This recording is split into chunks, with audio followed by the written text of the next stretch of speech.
I think folks were expecting some blood on Boston College basketball's roster, but I don't think people expected a class of 2024 recruit. And I think even less people expected someone of this caliber.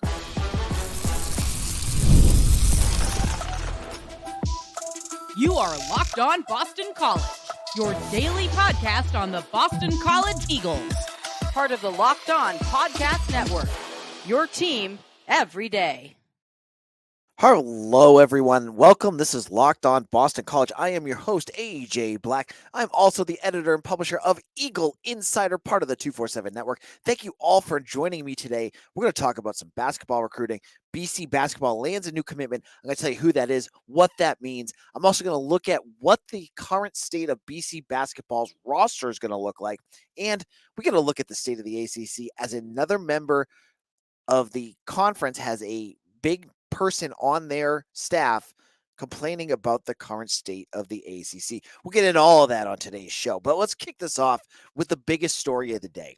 Boston College on Tuesday night, as I was recording yesterday's episode, lands a commitment from 6'9" power forward Kany Tchanda of Sunrise Christian, Kansas. He's originally from North Carolina, which gets you right back into that Earl Grant area.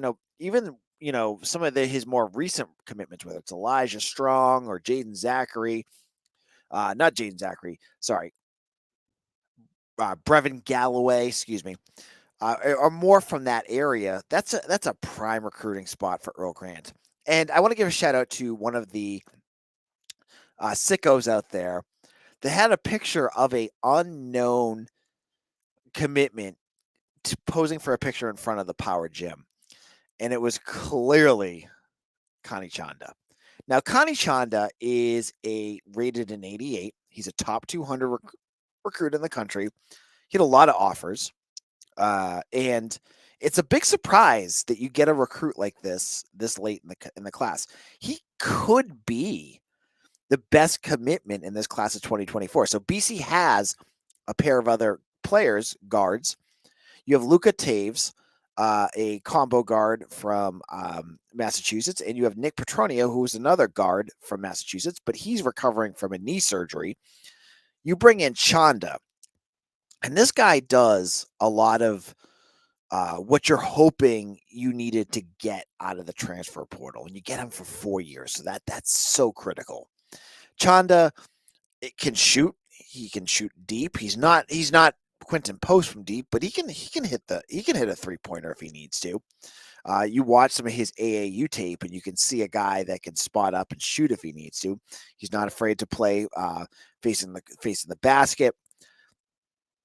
Decent rebounder, good size. He had offers from SMU. Providence had him in for an official visit at one point. There's a couple other schools, UCF, that also had him. I almost called him UFC. He had attention. But for Earl Grant to get him at this stage of the game is exciting, because if you watch his AAU film and head over to Eagle Insider, you can watch some of I put a few clips up. You see a kid that can play offense. This is not Armani Mighty. Armani Mighty, when he came in 2 years ago, the center that's now at Buffalo, all you heard about was a big dude that was going to be a project on offense. And he left 2 years later, a big dude who's a project on offense. Haven't heard that with Tchanda. And I go to one of the 247 NC State guys who, when BC landed him, tweeted out that maybe Boston College landed quite the steal out of North Carolina in their backyard, because they loved the way this kid plays. And I think that in itself, when you have a guy from NC State saying that, tells you Tchanda, who was from that area, caught some attention. So he's 6'9". If you go on 247, you'll see him listed as a center. He's not. I mean, unless Earl Grant really wants to play small, I don't see him as a center, more as a forward. But he gives you much needed depth. He gives you a guy that can get you rebounds, play a little defense, has some offensive spunk to him. Now, the big question will remain, is he going to go more the route where they're going to play him right away? Or are they going to go the Devin McLaughlin, Armani, not Armani Mighty, well, he kind of, but more Jaden Hastings, where they redshirt him? Both of those guys needed a year to percolate, to get themselves ready to play at the ACC level. And I'm not sure. It's hard to watch high school film unless you're a college film buff and say, oh, this guy is ready to play. This guy is not ready to play. Unless they're they're blue chippers. He's not a blue chipper. So this is impressive because I thought all along BC would be getting some more transfers. They have they had like 2 or 3 spots left. So I thought maybe they'd go for a transfer. I didn't know what they would get, but I have to give credit to Earl Grant because that's been kind of his MO. Is he's doing what we always wanted with Al Skinner, which is finding diamonds in the rough. He just does it at a later pace. Remember his first year here?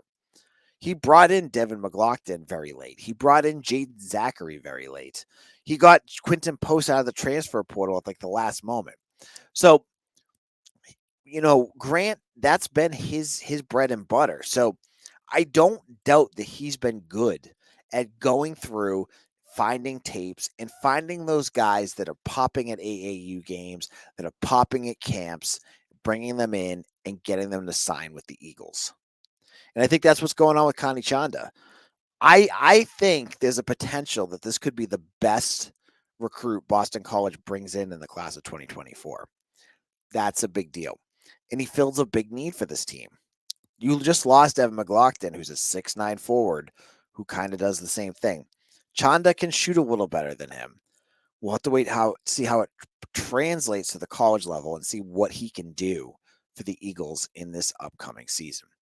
Now, in our second segment, I want to look at the roster, where it stands now. Who does BC have? Who are they missing? What do they need to do in the transfer portal? I'll get into all of that in just a moment.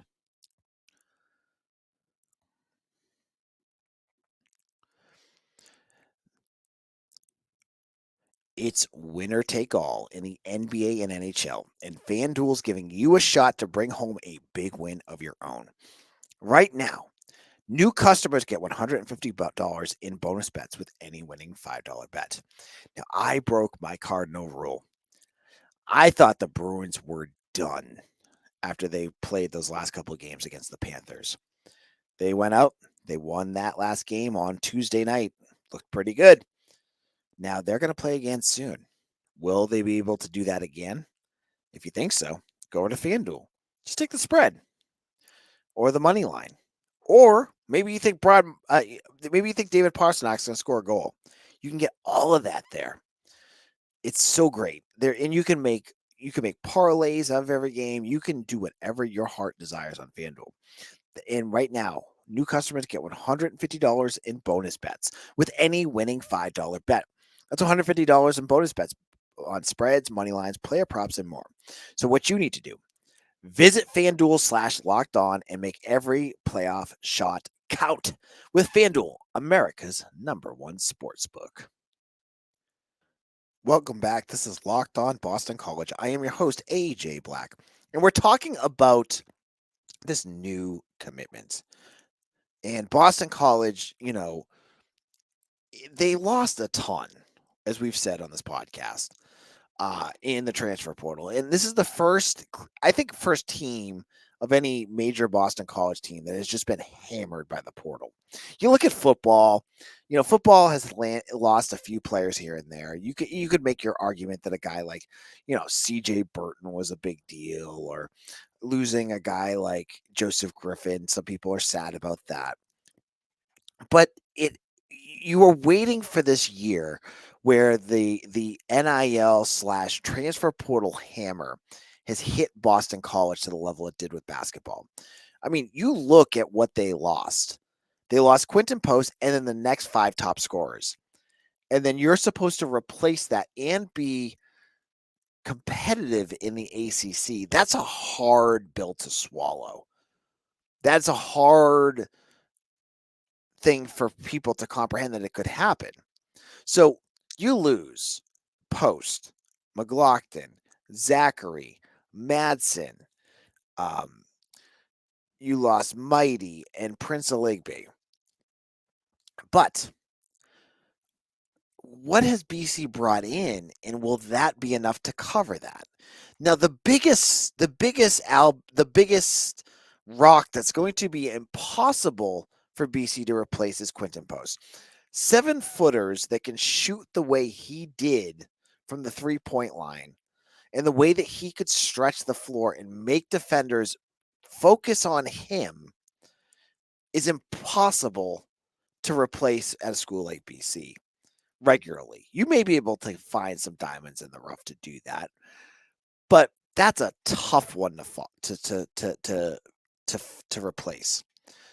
They brought in Chad Venning, who averaged 10 points and 7 rebounds per game for St. Bonaventure. He's your big man, unless Jaden Hastings can take it. Venning, from some people I've heard, is a decent player, gets in foul trouble a lot. He's a bigger dude. I guess he's in terms of weight a little bit bigger than some of the other centers that they've had in years past. So that's interesting to see how that's going to kind of play out. You bring him in. That's if you were to play, compare player to player, there's no comparison. Quinton Post is one of the best BC players in the last 10 years. You're not going to replace that. But then you look at the rest of your roster.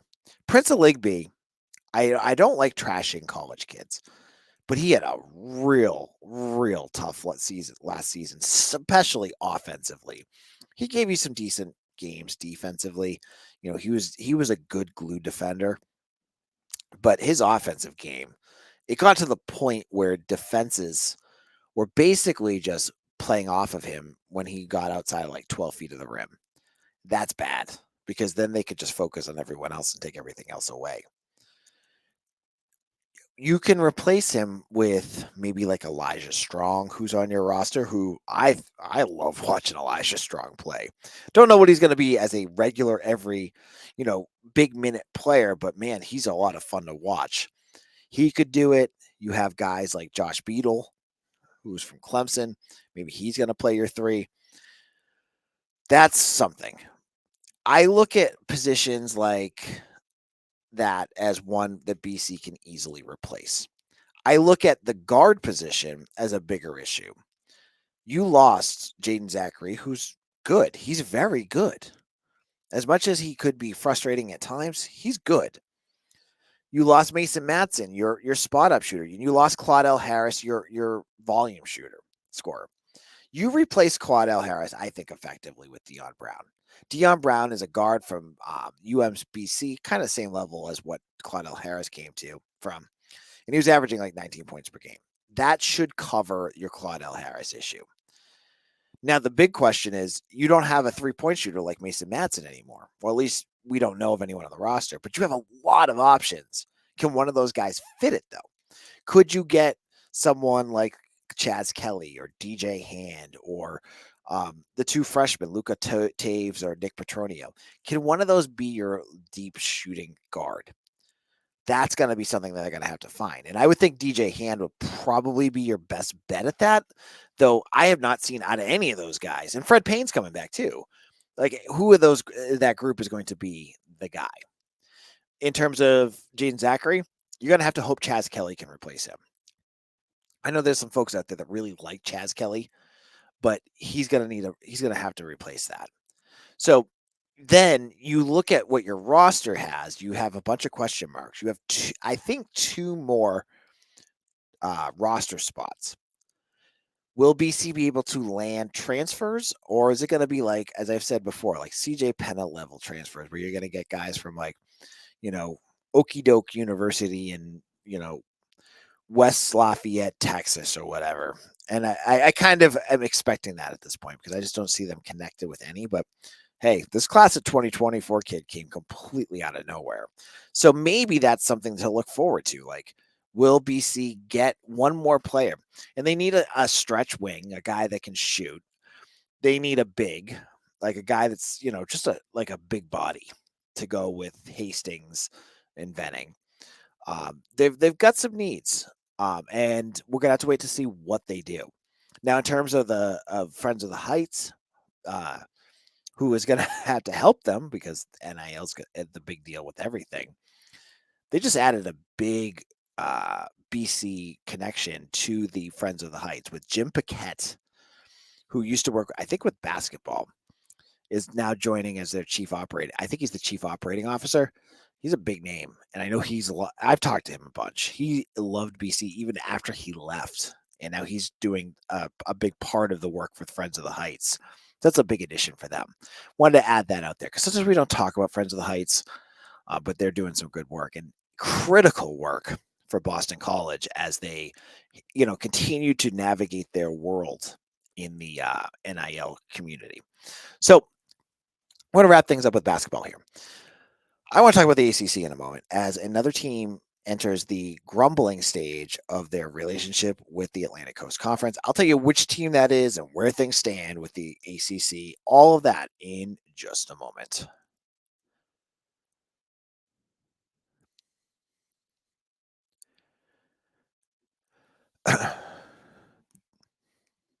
This is Locked On Boston College. I'm your host, AJ Black. Now, the ACC over the last couple days have had their spring meetings down. I think it's in Florida, might be one of the Carolinas, to talk about the future of the conference. And the days started off with 2 days ago with a rumbling from a school that was talking about whether they want to stay in the ACC. And we've already heard from Florida State, who's suing. There's like 6 lawsuits going on with the Seminoles at this point. There's a lawsuit going on with Clemson. And the third team to enter the fracas is the UNC Tar Heels. Welcome to the complaining, the Chamber of Complaints here at UNC, who apparently, according to one of their trustees, is $17 million in debt. And if they could join the SEC or Big Ten, they would be able to fix all of that. So one of their trustees, who is also running for political office, which makes a lot of sense for the way he's barking about things, is talk about how everything's on the table for them as they are looking at complaining about getting out of the ACC as well. And with the grant of rights up in 2036, all these schools are looking for loopholes, trying to find the way to sue themselves out. And as we've seen with FSU, nothing has happened. They are still stuck here. They can't get anywhere. Now, Jim Phillips also talked a little bit about compensation and how they're working as hard as they can to satisfy the bigger programs so that they can get all their money and stop complaining and wanting to get to the other two conferences. According to a report by Brandon Marcello of 247, it sounds like the ACC could put teams that get to the college football playoffs, part of their incentive-laden payout structure for better teams, could get upwards of $20 million in extra money. That would really significantly limit the gap between the SEC and ACC for those teams. Now, they'd argue they wouldn't get that every year, but I'd also argue that a team like Florida State, if you go to the SEC, yeah, you may be playing better teams, but you're also going to not be 12-0 every year. If you play in the ACC and get to the college football playoffs every year, you're going to get your money. These schools are always the teams near the top. And maybe there's a year or two you don't get it. But it also sounds like Jim Phillips is trying to work with ways to get them more money, not even on incentive-based stuff. So there's ways they're working on it. Whether that's enough, I don't know. To me, all of this seems like some of these schools are already so far gone. I mean, like Florida State, for instance, they seem so far gone at this point that no matter what the ACC does, they're just going to complain about it anyways. It feels like there's nothing that Jim Phillips could do that's going to make Florida State happy. They tried to give them extra money. They still complained and sued. They brought in extra teams to help build up the conference. They still complained. They thought that was even more stupid. They didn't give enough publicity to get them in the college football playoffs. They complained. Like, I don't know what you could do with the Seminoles right now to make them happy other than letting them go. That's their ultimate goal. Like, no matter, even if the ACC, I feel like, could get the number for what the Seminoles could get closer to what any of the other two conferences could get, they still would sue to get out of it. It's a stupid. I don't know. It just seems short-sighted. But hey, every program can do what they want. So that's going to wrap things up. There's a lot of news going on 247. I have a big board up for the defensive tackle position, some names of big guys you want to know for the class of 2025. Make sure to hit that. Now, I have a challenge for each and every one of you. If you are one of those folks listening on YouTube, I know many of you hit subscribe, hit the bell too. I'm going to do what all those other podcasts do. Hit the bell so that you get notifications when we go live. I want you to do that now. Hit that notification. And if you're on Google Play or Apple Podcasts or whatever, thank you all for listening. We'll be back again tomorrow for another episode of Locked On Boston College. You can follow me on Twitter at AJBlack247. And thank you all. Make sure you share this with your Boston College friends and families because we here are Locked On Boston College, your team every day.